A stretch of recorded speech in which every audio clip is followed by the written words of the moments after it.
Are you looking for a podcast where you can hear from real people regarding their real dental drama? If so, then you've come to the right place.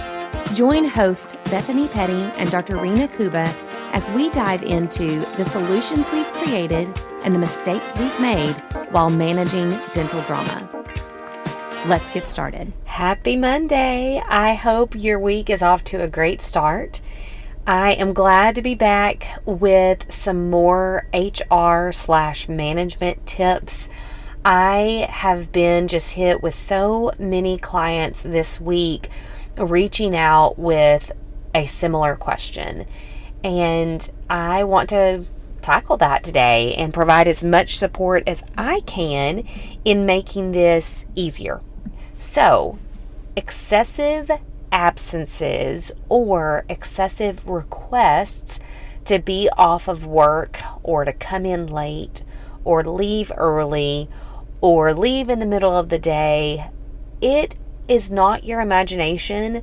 This has absolutely swelled since the pandemic. And it's not that we did not have absences pre-pandemic, but we definitely had much fewer absences. Obviously, we're still trying to figure out what this new normal is, and I am coming to realize that the new normal is people have a mindset that prioritizes family, health, mental wellness. There was a shift that I believe occurred during that pandemic when we were kind of shut in with our families, and it caused a lot of people to reevaluate, and they liked being able to be there for their families. They enjoyed that time.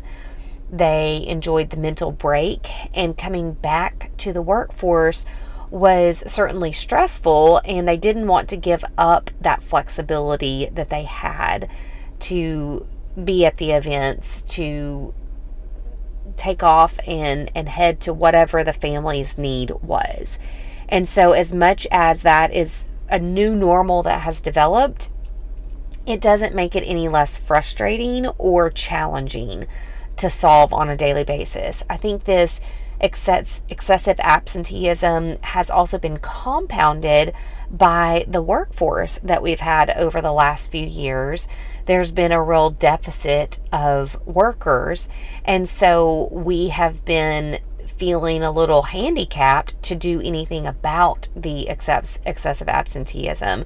It's almost like, well, if I put too many rules and boundaries in place, then Sally's gonna leave me and go somewhere else. And in all honesty, that was a legitimate fear for many years. Now, I am seeing the market change pretty drastically. I have seen more applicants, more job openings that are filled more quickly. I am certainly seeing that change, and probably more so in the last 6 to 8 months than I've seen in a very long time. So I do think it's the right time to kind of readdress what we should do with these excessive absences or requests off from work.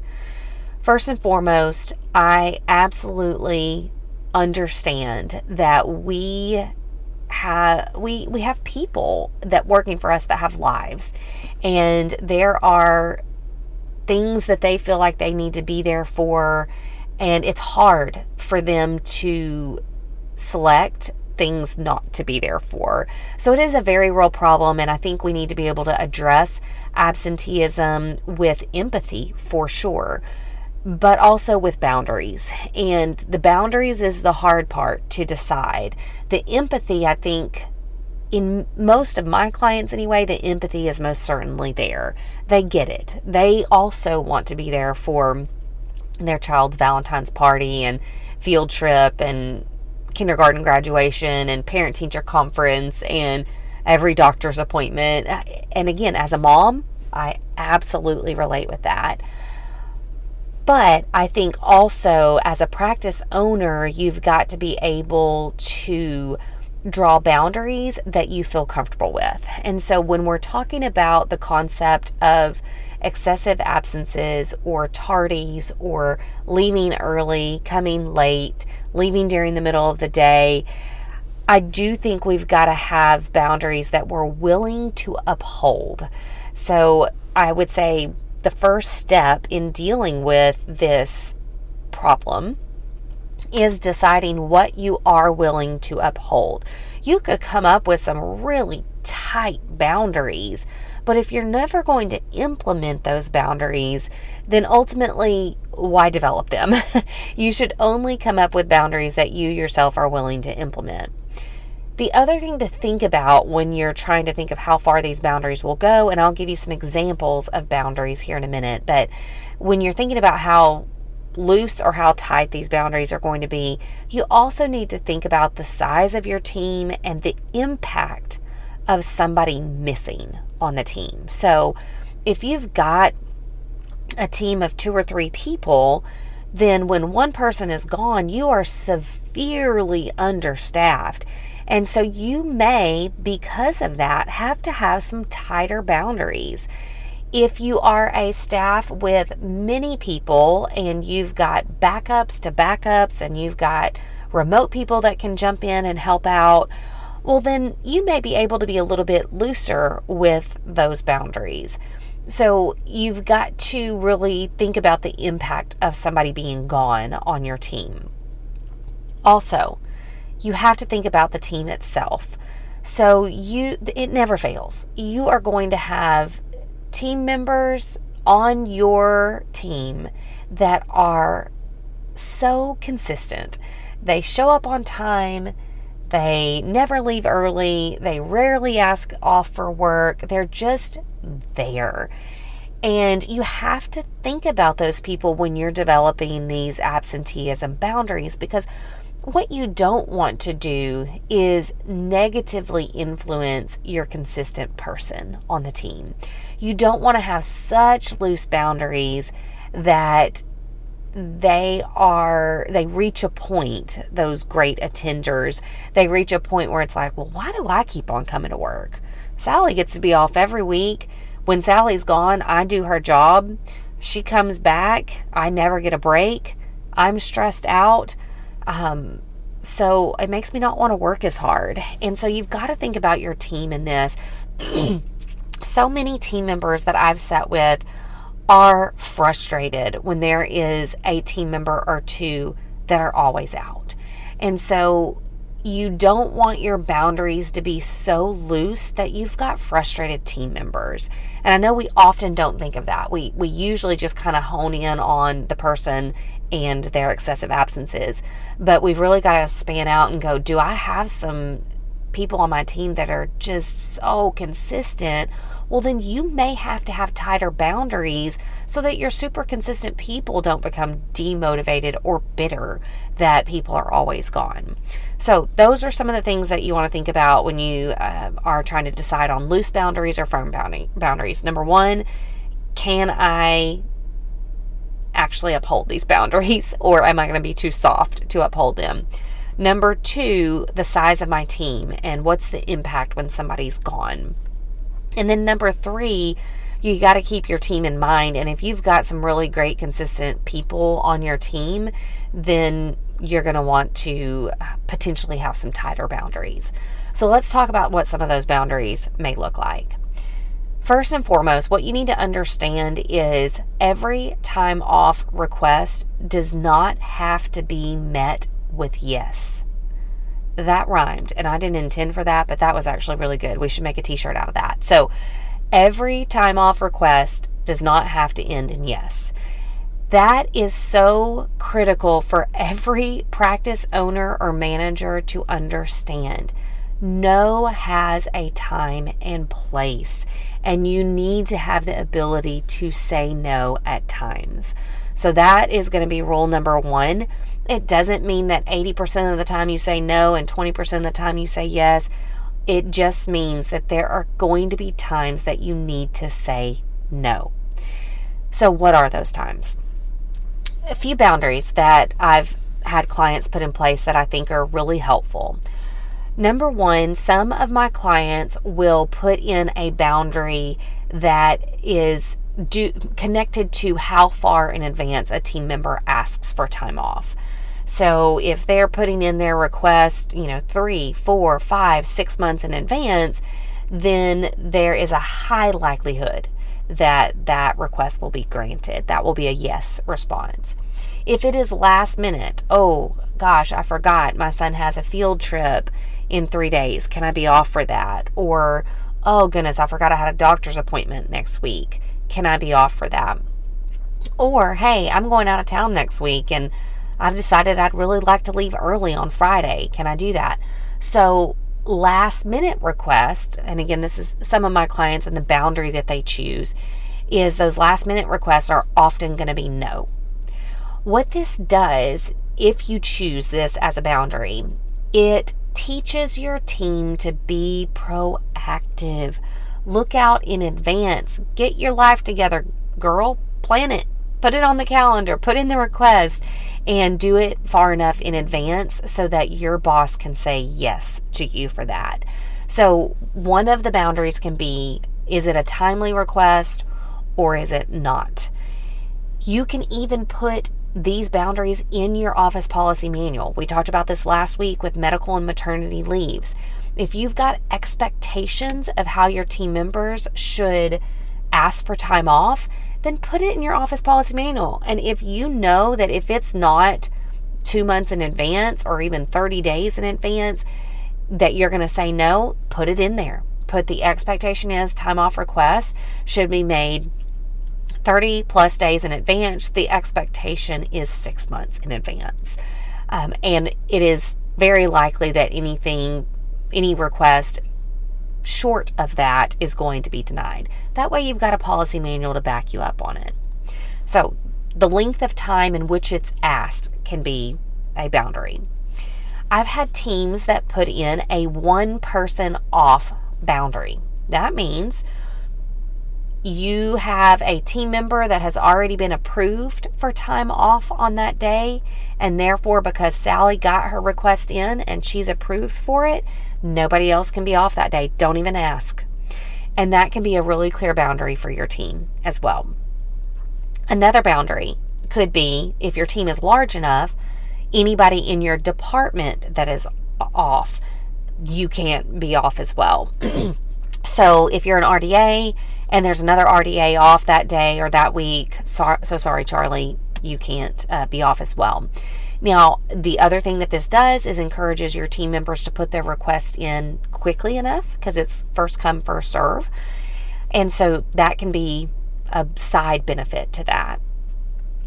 Some owners that I work with, they actually have a boundary in place where they're actually tracking the total amount of time off that this person requests. And they'll actually put in their manual, which I love this. I would encourage you to look at your manual and add this. They put a maximum amount of unpaid time off. I call it a ceiling, meaning if you've earned or accrued PTO, you've got your paid time off and you can use that. Or you have used your paid time off, you've used your holiday pay, and now you're out of it, which means that you are going to have to be off without pay. But you know what? There's only so much that you're going to be able to do that. Each practice owner decides on their ceiling or their cap. That could be a total of 5 days. That could be a total of 8 days, 10 days, 12 days. It's really up to you. I would say a general rule of thumb that I have is you want to look at your holiday pay. So let's say that you pay for the 6 main holidays. That holiday pay is included. And let's say that you have 5 vacation days. That's a total of 11 paid days. My general rule of thumb, especially because we work in a field with females who are wives and mothers and they've got a lot on their plate, my general rule of thumb is that you want to be able to allow your team to have at least 18 to 20 days off in the year. When you think that sounds excessive, but when you really think about it, That means if a child gets sick, let's say you've got a mom that has children and one of her children gets sick and she needs to be home with that child for 4 days. Right then and there, she is using up 4 of those total days. So let's say you put a ceiling of 18 days. But 18 days minus the 4 days that she just used brings her down to 14 days, minus the 6 automatic paid holidays that are in there brings her back down to 8. That means for the rest of the year, she's only got 8 days total that she can use, and most of those are unpaid. Now, what's the consequence if somebody goes past unpaid days? Again, this should be clear in your office policy manual, or at least clearly communicated to your team.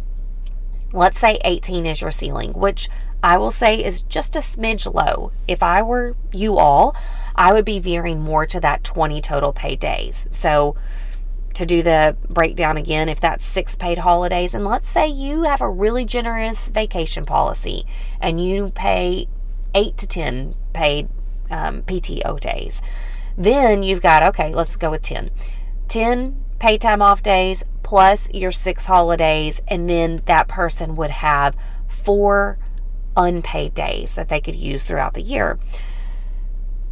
If that is your ceiling, then consequences for going past that ceiling could be, number 1, the typical progressive discipline. You're written up. You are the next warning. So let's say day 21. Okay, sorry, you've been verbally warned. That is usually step 1. If this happens again, there's going to be a write-off. Okay, Sally uses another day. Now you're getting a written warning. If this happens again and you're gone another unpaid day, then you are going to have to be terminated, or a loss of something. Maybe she's not eligible for the bonus.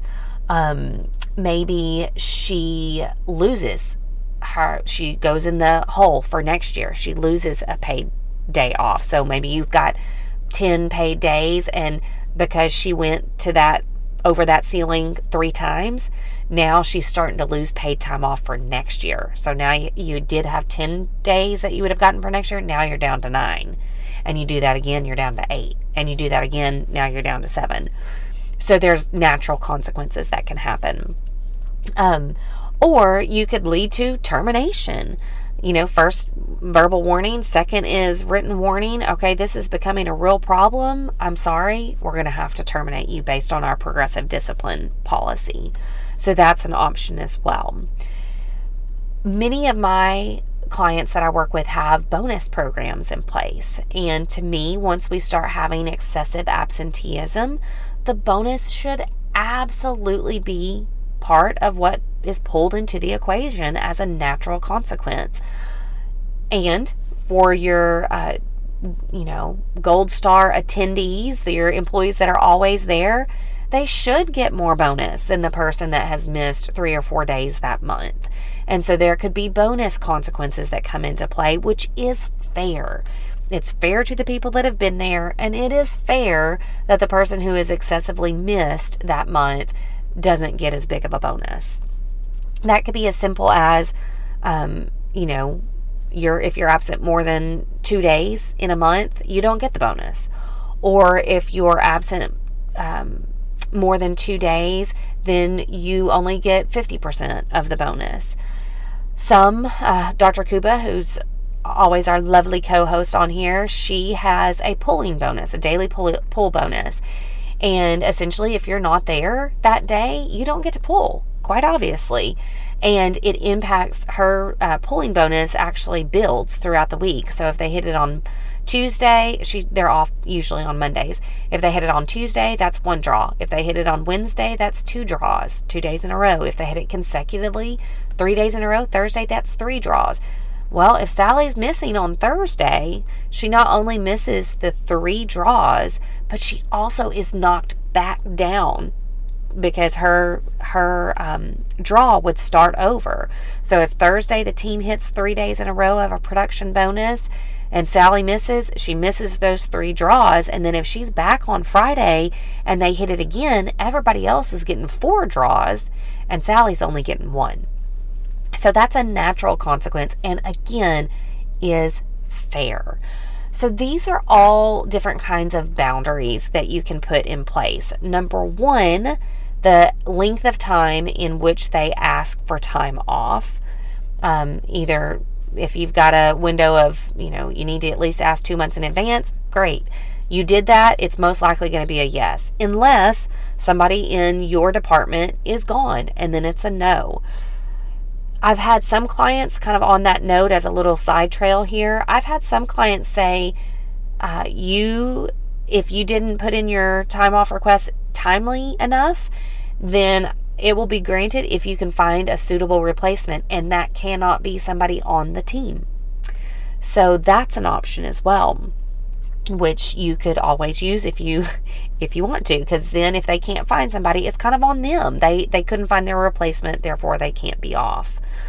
So that's an option as well with that. And then, of course, having a ceiling of what you feel like is an acceptable amount of time to be off. Now, let's say you have somebody on the team that doesn't necessarily ask for days off, but they're coming in late, they're leaving early, they're taking these breaks in the middle of the day, they're scheduling doctor's appointments at really weird times. What you can do is have the same ceiling, but you're tracking all of those hours. And those hours turn into days, and those days eventually might push them up against the ceiling. Now, another thing to take into consideration with this ceiling is if you are a practice that works all 5 days a week, your ceiling might need to be a little bit on the higher side, because at the end of the day, doctor's appointments need to happen. Simple things like my child, the teacher conferences, they don't have any evening options, and so I have to go during the day. These things are normal everyday life, and we've got to be able to allow for that. And if your team is always working Monday through Friday, then they are going to have to take off more time than an office that works Tuesday through Friday or Monday through Thursday. If there is a business day during the week that they are off, then that ceiling could potentially be a little bit lower, because in theory, they should be able to plan a lot of their doctor's appointments on their off day. So keep that in mind when you're putting your ceiling in place. Now, with the excessive lateness, needing to leave early, you could track it by hour and add up for that. Again, key thing is, all of those requests, you should not have to remember this in your head. That person needs to put those requests in writing to you or to your manager so that it is easily trackable. That would be the other component of this. And I know that we talked about this many moons ago, but time off requests should not be a text to you or dropping by your office and going, "Hey doc, can I come in late tomorrow?" It should not be a last minute phone call to you. Time off request, whether it's an hour, 30 minutes, or 3 days, those time off requests need to be put in writing to you. And that time off request should not be considered approved until the employee has received that back with your signature saying that it's approved. This creates a very clear paper trail so that you can remember. You have multiple employees. There's no way you can keep up with all of that. Within that document, that time off request document, it's important that they put the date of the request, of course their name, the date or hours that they're requesting off on that particular date, if they wish to use paid time off, and then if they are needing to be off, you may even put on there who is covering you. Some clients of mine will not accept a time off request form until that team member has checked with their teammates. So they have to actually go through their teammates first and go, "Hey, I need to be off for my kids' field trip in 2 months. Look at this date. What do y'all think? Can you manage it? Yes. Okay, great. Then they will put on there, you could have a question that says, have you checked with their teammates? And are they approving this absence? So that's another barrier that you can have in place. And then the last component is that there's a place for your signature and notes, any kind of particular notes. So you might, check mark approved and put your signature, but then in the note section, you may say, please reach out to your dental hygiene group and request a temp for that day. Or, hey, just a friendly warning, this is your last paid day. You don't have any more remaining for the year. Just a place for you to be able to put some notes there. So all requests should be done in writing so that you can clearly track it. Especially what gets hard to track is those little 30-minute, 1 hour, hey doc, can I leave at 2 o'clock today instead of 5 o'clock?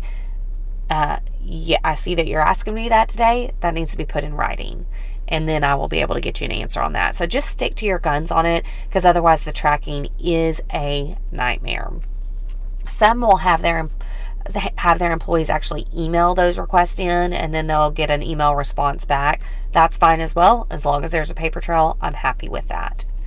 So if you are like, all of this makes me uncomfortable, I don't want to have to say no, I don't want there to be boundaries in place, I'm going to have trouble upholding these boundaries, or I'm going to always feel like I need to say yes, you've got two options. Number one, you just deal with it and you're going to have a higher stress load because employees are going to get comfortable with requesting time off, and it's going to be part of your normal everyday life.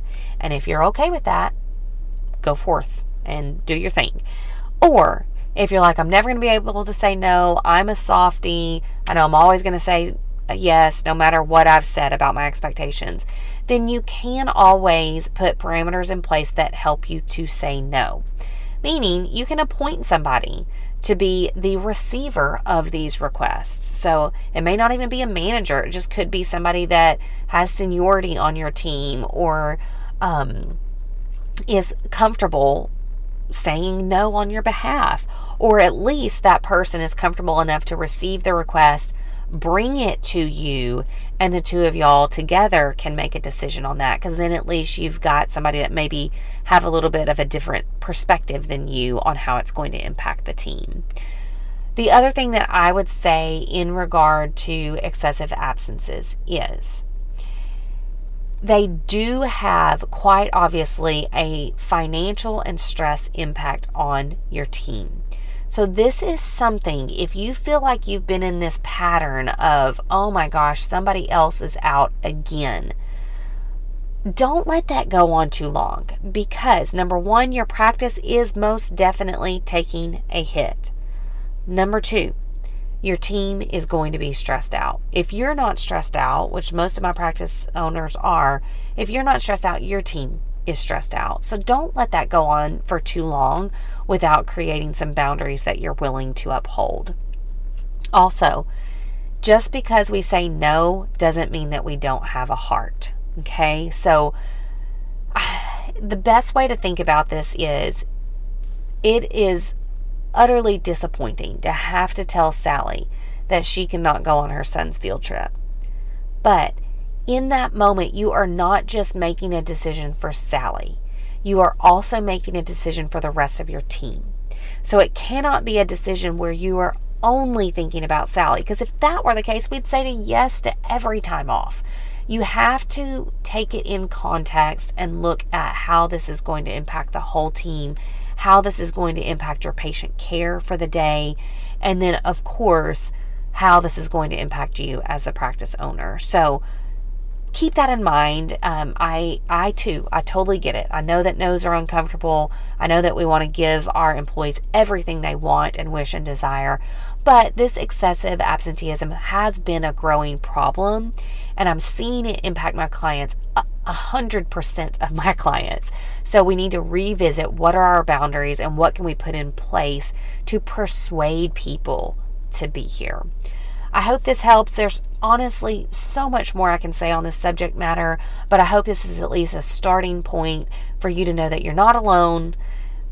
Think about your boundaries, come up with some things that you can implement, and go forth and put those in place. Best of luck to you guys this week. Thanks for joining the conversation today. We hope that you are comforted in knowing that you are not alone, but we also hope that you're walking away with some really great tips and tricks to try in your practice.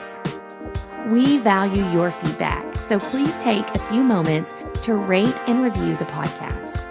Finally, we want to make sure that we're covering the topics that matter to you. So track us down on Facebook, Instagram, and Twitter, and let us know what topics you want us to cover. As always, please know that we are rooting for you today as you manage your dental drama.